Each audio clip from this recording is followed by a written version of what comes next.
Hi there, this is David and welcome to the top 10 best JRPGs that you've probably never played, part 2. If you missed part 1, be sure to check out the video description for the link to it. There are so many games out there that it's pretty easy for a few to slip through the cracks, especially for the younger folks out there, or people who may have only gotten into JRPGs later on in life.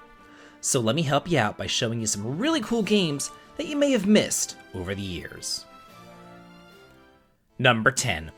Final Fantasy Legend II, released for the Game Boy. Let me just mention this game with a caveat. If you're as old as I am and you grew up on the Game Boy, more than likely you've played this game. However, if you're younger and the Game Boy generation passed you by, you probably just looked at the black and white screens and said, nope. But let me just tell you all, there are some great games on this old brick, and this one is easily the best of the bunch. It's actually the second game in the Saga series, and you can choose for your party from humans, mutants, robots, and monsters, each with different strengths and weaknesses as you travel from world to world, solving their problems, collecting the Magi, and searching for your missing father. This game is definitely a case of not judging a book by its cover. Number 9. Rhapsody, a musical adventure, released for the PlayStation and Nintendo DS. You know how many RPGs are focused upon political intrigue, world domination, and slaying demon lords? Well, not this one! It might as well be titled Rhapsody, a girls and gays adventure. This is not your typical game. Not only does the story unfold in the style of a musical, it's just complete nonsense from beginning to end. Though it's made by the same team that made Disgaea, it's really too bad that they didn't continue with this series instead. I like it so much better.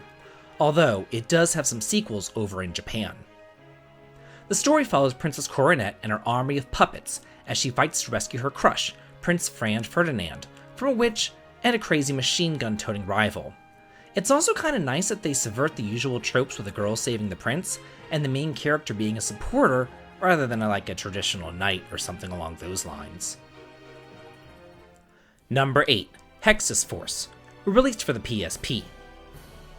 The PSP seemed to fly under the radar in general, overshadowed by the much more popular and JRPG heavy Nintendo DS, which really is a shame because it had some true gems on it that many people haven't really had a chance to play.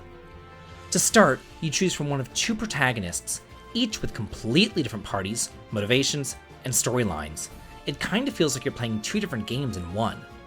The story takes place on the planet Norvia, whose orbit is tidally locked, so that one hemisphere is always light and the other is always dark. Each side has their own culture, cities, and goddesses. On the light side, the goddess of creation, and on the dark, the goddess of destruction. And your decisions will cause the balance of the world to shift towards creation or destruction, giving way for tons of replay value based upon your choices. Number 7. Manikami II, released for the PlayStation 2. Shockingly, there was a time whenever I really enjoyed the Atelier series. But that was way back on the PS2 when they released the good spin-offs here, because the mainline crafting crap can just go die in a fire. Except for Lent, he's hot, he can stay. Back then, I thought that this series could rival Final Fantasy, Dragon Quest, and Tales as one of my favorite franchises. I mean, between the Atelier Iris series and the Manikami games, I was hooked. Manikami is a fun, lighthearted, traditional JRPG with a dual hero system. There's literally two separate games here with two different parties and two different storylines, just like Hexis Force. This isn't Wild Arms where they all just kind of meet up anyway. This is two full-fledged games in one. But they don't really make games like this anymore. They were just added as DLC. Number 6. The Treasure of the Ruras, released for the SNES.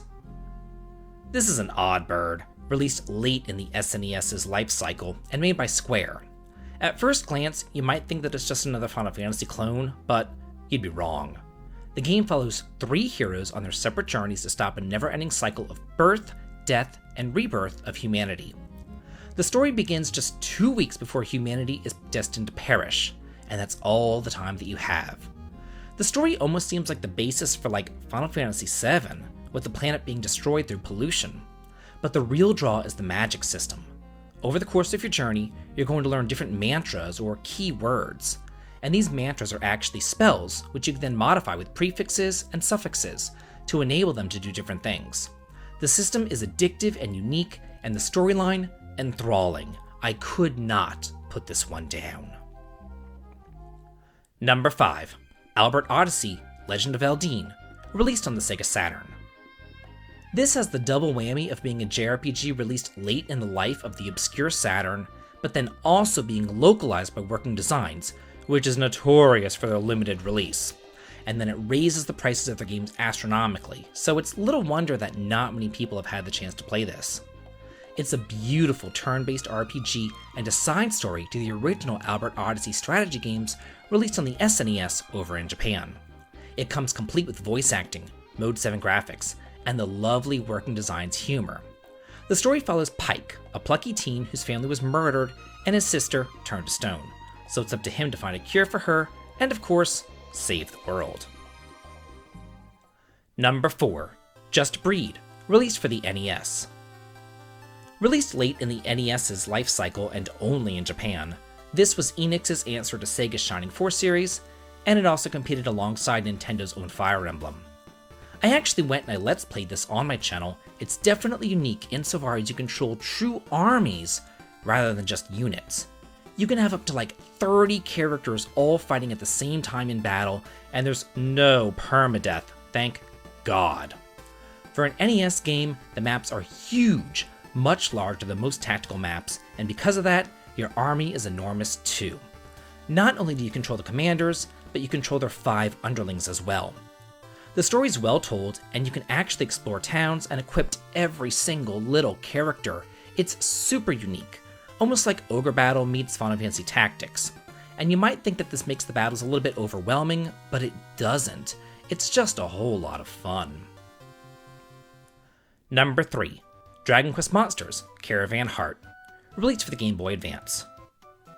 While I'm not the biggest fan of monster capture in games, I do like the Dragon Quest Monsters games, and this is a spin-off of a spin-off starring Kiefer of Dragon Quest VII fame, while taking place in the world of Dragon Quest II, and it features monsters to catch from all the classic games released up to that point.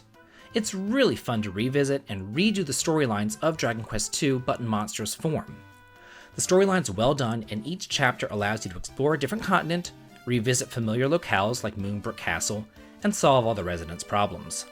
Also, there's a recruitment system where you can list NPCs to join your caravan, and as you do so, they impart powers to your party, like the ability to see a larger map, or deal more damage, or even heal your party. Any Dragon Quest fan will be pleasantly surprised by the polish that went into this little gem. Number 2. Nyuta, Endless Trails, released for the PSP.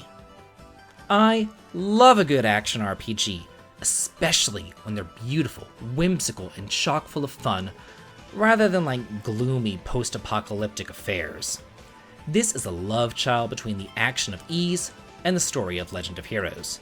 And you play as Toa's grandfather, Nyuta Herschel, exploring a world called Lost Heaven, which consists of 4 continents, but the seasons are all kind of out of whack.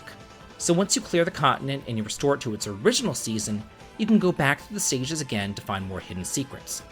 Whirlpools might change into quicksand, or lakes might freeze over depending on the season. There's tons of objectives to accomplish in each stage, which keeps the game fresh and challenging. And each time there are different enemies, more treasures, special skills, and magics to find, of course with secrets to uncover. And number 1, Last Bible 3, released for the SNES. Do you guys remember Revelations the Demon Slayer? No? Well, I do. It was released back on the Game Boy Color, and it was the first experience that I had with the SMT series, as well as the first game in that series to actually make it across the pond. And maybe we'll discuss that game in a future video. But anyway, Last Bible 3 is the 3rd game in that series, and it plays just like a traditional JRPG, with towns, dungeons, and a world map, only with demon recruitment as usual. I do wish that the Last Bible series continued along. Because of the many SMT spin-offs, Last Bible is probably my favorite among them all. At least, I like it better than that boring Persona. Instead of the usual near-future apocalypse setting, Last Bible's setting is closer to light medieval fantasy, along with some turn-based combat and fusing demons to make them even stronger. Well, that's it for the top 10 best JRPGs that you've probably never played. Let me know if you think that there are any that I may have missed, and I might include them in a part 3. This does seem like a pretty fun series, and I would like to continue it. And if you like this video and wanted to hear with the channel, please consider supporting me on Patreon for exclusive videos and early access to my content, heading on over to Twitch for some streaming fun, or coming over to my Discord to chat and hang out. The links to them all can be found in the video description. This has been David, and if you like this, please like, comment, and subscribe, and have a good day.